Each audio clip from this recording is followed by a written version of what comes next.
All right, so I am here at Minnesota Extreme Shredder, and we are doing a hands-on review of the DTV Shredder. And the whole purpose of this video and what we really want to figure out is if this is a gimmick or if this is an awesome machine that should be taking up real estate in your garage, because I gotta say, they are flying off the shelves. And this one from something that wasn't around a year or two ago to just, they're everywhere now. So I'm here with Bob. He's the owner of Minnesota Extreme Shredder. He's gonna give us some basic information on this machine, and then from there, we're gonna take it out and have some fun, and I gotta say, it's gonna be awesome. So with that, Bob, first of all, thanks a lot for taking time out of your day and your business to spend it with me and reviewing this machine. Let's just start off by, why don't you just take a second and tell me a little bit about this machine and its basic configuration. This machine's developed by some guys up in Canada. It's a DTV Shredder. It's a 210cc motor, 4-stroke. Does about 25 mile an hour right out of the box. You drive it like a skateboard. So as you lean one way or the other, that's the way you're gonna steer. You know, they're rating this at about 500-pound pulling capacity. We do have a bolt-on gear reduction that's gonna get launched here in the next week or two, and that's just gonna make crazy pulling power for it.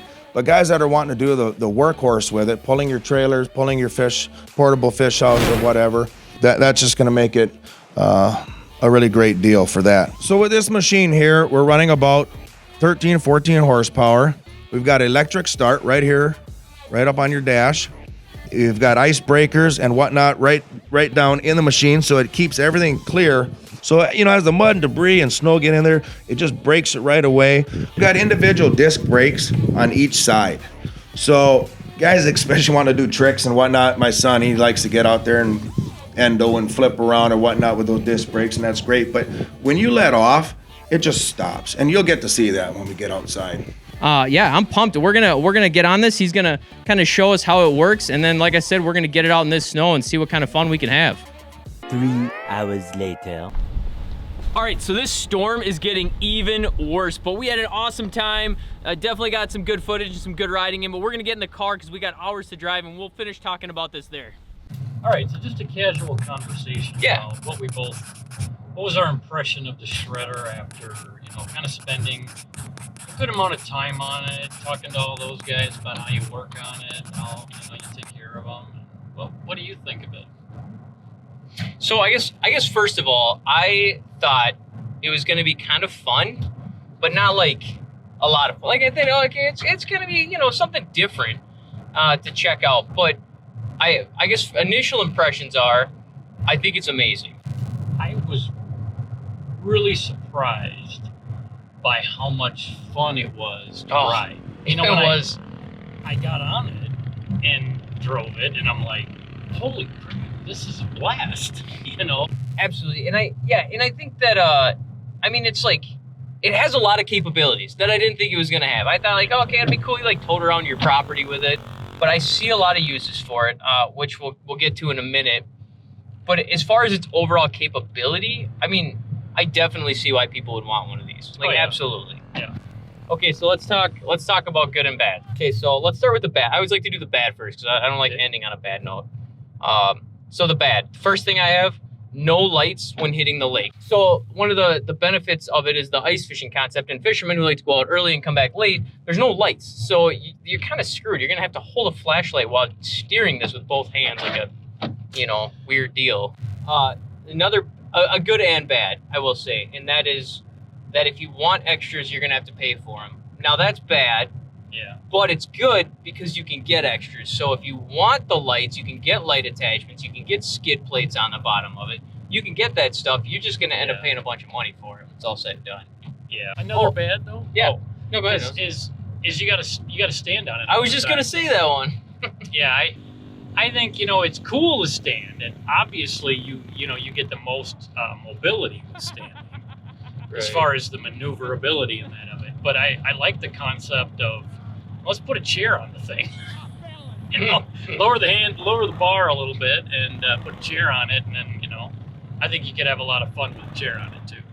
Agreed. And I think that going back to the aftermarket parts, because they're already talking about that at the shop, I think that will be the cheese. Snow is like so bad you can't see 5 feet in front of us. I think that that aftermarket part will exist eventually. I think they'll find a way and you'll be able to sit down on it if you want. Now, I will say, though, the opposite of that is it was a lot of fun in a very different concept to stand. But if you're going to do that for a couple hours on the trails, I could see where you'd need to like really take some breaks and, you know, sit down for a few minutes. Agreed. I got one more to bring up. What do you got? You're alone. And you could make the argument you're alone on an ATV a lot too. But with that, you're alone in the sense that you now have to have somebody else that has one of these because you can't, they're awesome. Don't get me wrong. So again, we're just doing the bad, but there is no way this is keeping up with an ATV when it comes to speed on the trail. Right. So unless you modify it, when you're alone, there's really, you have to be with similar people. All right, next.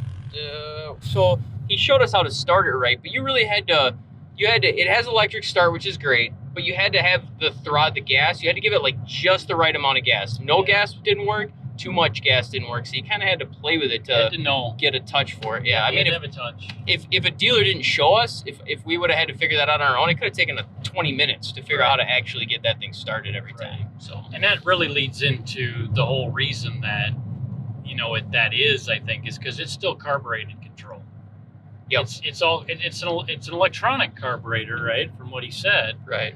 And it's, you know, got the manual fuel shut off in the front still. So it felt a little old school. So let's talk a little bit about the good. Yes, the good. So I got a lot of good things to say about it because I thought it was an awesome machine. I got a lot of good things to say. I guess number one is all the purposes you could do with it. It's fun just to horse around on. I mean, we blasted through the snow with that thing. You could definitely just, you know, have a blast. And it's small enough and, you know, unique enough. I feel like you could ride it in places that you couldn't ride an ATV. And absolutely. I'm not saying it's legal, but I'm not necessarily saying it's illegal. Like, it's kind of that odd, it's not really a vehicle, but it's got a motor. Right. But you'd probably draw less attention if you wanted to drive it through, you know, in the neighborhood to your buddy's house or whatever you wanted.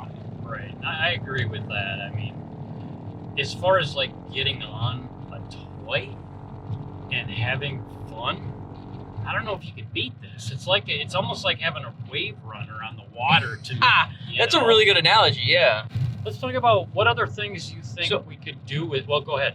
No, you say what else you could do with it? Yeah. So, yeah, because I've been trying to think of a list. Because, yeah, it's fun, but it's also got its utility purpose, I think. Right. One great thing that Bob mentioned was ranchers and people that work on farms in the country. You can tow, it says it's right up to 500 pounds. We towed a full-size truck. Obviously, that's not its purpose, but you can tow a lot. So, I mean, you can put wood in the back, you know, you can put animal feed, whatever you got, move around your property without issue. And like Bob had mentioned, it's hard to get stuck because it's so light that if you do get stuck on your own property and you're alone because you're out farming or whatever, it's easy just to pick it up and move it over a few feet. Right. That was the one, that's a really big thing about it. I think a major plus.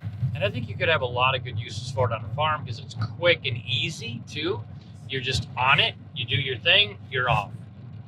It's quick. Which is another good point too, when you talk about quick and easy, is that you're not getting on and sitting down. I mean, it's easy to step on and off, so you could leave it on, step off, do what you gotta do real quick. Maybe you gotta throw something out of the back of the trailer, you get back on, you move to the next spot, whatever it is. It's super easy to just get on and off and do whatever work you gotta do. There's obviously the recreational portion as well. Yeah. I mean, if I had a cabin, I'll be honest, if I had a cabin on a lake with a boat, I would make real estate for this because all of a sudden now in my cabin area, I got easy move around, tow stuff around the cabin, whatever, boat trailers, whatever you need to do.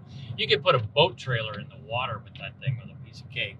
That's a good point. And I don't know if they will sell it as a selling point. I don't know if they'll make that a selling point because it's not really rated for that type of towing per se. But after what we did, there's no doubt in my mind, you could put your boat in the water with that. Yeah, if you have a fishing boat or whatever, you can drop it in the water, piece of cake with one. Yeah, absolutely. Which actually, that's going to lead to another good, I would say another good point, is it includes a snorkel. So you're not worried. You can get it more than 6 inches off the ground in water, and it's no big deal. I think that snorkel came up, what, 2-3 feet off the actual surface ground? Yeah, at least, Yeah. I mean, it was halfway up the handlebar, a quarter away up the handlebar anyways. And you got those tracks. Those tracks aren't going to slip.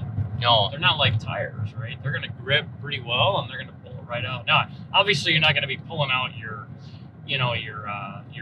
ski boat with this thing, but you easily could do most of your fishing boats with these. They're just not that heavy, you know. Right. No, agreed. Yeah, absolutely. Definitely no question about the fact that it'll easily pull a 500-pound ice house across the ice. Oh, it'll pull 500 pounds. Yeah, as we saw, it'll pull your truck. You know, so. Oh, that was awesome. Yeah, it definitely will do it. And I don't think it would have any effort. It didn't, you know, when we were pulling, what, 3 of us in the sled, there was no slipping. There was no, it didn't bog it down at all. 3 grown men. 3 grown men, Yeah. close to 500 pounds or over 500 pounds between us. Yes. No issues. So no issues with that. Oh, engine braking. I didn't use, this is no joke, I know you did, and we'll talk about that in a second. I did not use the actual brakes on this thing one time because the engine braking, maybe it's even the track braking, I'm not quite sure. I'm not either, but it stops. It's fantastic. I mean, that thing is like a tank in the sense that if you want it to stop moving, it stops moving. Yeah. There's no sliding, there's no going a couple feet, it just stops where it's at. Your body might move if you stop too hard, but that thing is not moving. Right. I mean, that's a great feature in my mind. Yeah, it is. Especially if you got young ones that are going to want to, because it's kind of like a skateboard. So I see a lot of kids, if you get one of these, younger kids or, 12, 13, whatever, if you got teenagers, they're going to want to play with this thing all the time. You had one of these, you got a 12-year-old, you're never going to get him off it. Nope. They're Good luck. Be on it all the time. He's going to be living at the cabin. Oh, Holy crap. That was close to being done for. Oh, jeez. Oh, my gosh. That was like no visibility. Oh, man, that thing just came out of nowhere. Whew. Okay. Surprisingly maneuverable. I mean, like, at first, before I learned how to use it, I was like, boy, you can't turn for anything in this. But once you figure it out and you spend a few minutes, it almost turns in a circle. Yeah, really. It will. It will turn in a circle, especially if you hit the brake. Yeah. Insane. We talked about okay. All right, so this one is obvious, but I gotta say it because it's awesome. The fact that it has tracks. Like the track aspect, if this had wheels, it would not even be close to the same. Right. The fact that it has tracks is a whole new level of awesome on this thing. I agree. So I know it's an obvious one, but I just gotta say it. No, I agree. You gotta mention it because it's very, very valuable. Caught in this snowstorm on the way back, I just gotta ask DTV Shredder, when are we getting tracks like that? Let me put it in proportion. That's how freaking huge those are. I'll take a set of those, please. And speaking of the tracks, I mean, the snow, it did well in the snow, but let's talk about the snow a minute. We did notice that in heavy, wet snow, which is what we're dealing with today, about 6 or 8 inches, and that snow is wet, and we did notice that, it definitely bogged down a little bit. Not a lot, but you get some snow caught in the tracks too, which kind of made it stick a little bit. But agreed, and I think that's a good point. We should have mentioned in the bad that we didn't. And to be fair, like it actually, quite honestly, it sucks in that aspect. Like they should have. I think Shredder needs to figure out a way to fix that, because the way it's designed, if it's wet snow, it gets stuck, and then you gotta. But it's kind of like a snowmobile in the sense that you can just lift it up, right, bang the track out, and you'll clear it out. So it's not like you're stuck. You just gotta stop and clear it out. Yep. But again, though, that's in wet, untouched snow. That's not on a groomed trail. That's not powder. I mean, the snow conditions could probably not have been worse than what we put it in today. So I would like to see Shredder put something there, though, just to kind of keep it cleaned out a little more. It's got the ice brake. It does have ice breakers in there, but just that wet snow, it just kind of gets in there a little too much, and you got to bang it out of the track. So. Last good thing I have to mention, and we already kind of touched on it, is the aftermarket parts. There are already aftermarket parts out there, and it's not a big company yet. They're clearly still growing. These things are flying off the shelves. Dealers can't keep them in stock. So I think once they've had even more time and growth, you're going to see more on the market. And as Bob was telling us at the dealer, if you go watch some videos from other countries, I mean, guys are modding these. It has a 200cc engine, so it's not like it's got no engine. Exactly. I mean, the possibility of what you can do with this, and it's so light, 5 horsepower will go a long way. Yeah. So you're going to be able to mod this thing out. You are. But they've modded them to do some amazing things. And I think you stick a carburetor in there, you rejet that thing, and you get some more horsepower out of it. Put a race pipe on there. She'll do way more than 25 miles an hour, I'm sure. Oh, yeah.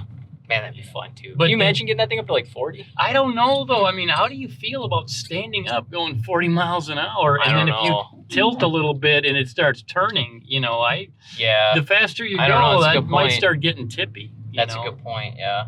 But I think it would feel different on a dirt mud track versus like on the pavement. I for sure wouldn't want to do it. But maybe once you get it in the dirt in a trail, it might. I don't know. That's true. I'd love to find out. Right. That's true. That's all I got for pros and cons. Yeah. I just have to say one last thing. It's a heck of a lot of fun. Oh my gosh, it really was a is. blast. It really is. So I guess, fun. I guess that leads us to final thoughts, which is I don't know if it's not gonna replace your ATV. But it is a blast, and there are definitely a lot of uses, and it's for sure for a lot of people. Absolutely, Chris. I totally agree with you. I think it's a heck of a lot of fun. Who knows, in a few years, we might have a couple of shredders. We might be hanging out. We might. All right, so that's it. We're going to go ahead and get out of here. We got a snowstorm going on. I think we still have like 2.5 hours to drive to get back to where we're going. No idea at this point. But it's getting even worse out, so we're going to shut the camera off. As always, So major shout out goes to Bob with Minnesota Extreme Shredder. Awesome dude. If you're looking to get one and you live anywhere, you don't Minnesota, Wisconsin, Iowa, the Dakotas, whatever. I mean, he's the only dealer for many hundreds of miles. So definitely check him out. If you don't live in the... He ships them. He ships them too. He's shipping one to Kentucky, I think, today. Kansas? Was it Kentucky? Kentucky, I think. Okay. Today. So he ships them. If you don't live in his territory, there are a couple others. You can check them out on Shredder's website. But again, if you live in the Midwest, he's your guy. Check it out. As always, thanks for watching. I hope this video was helpful. Subscribe if you haven't already. And I hope to see you on the trail. I do too.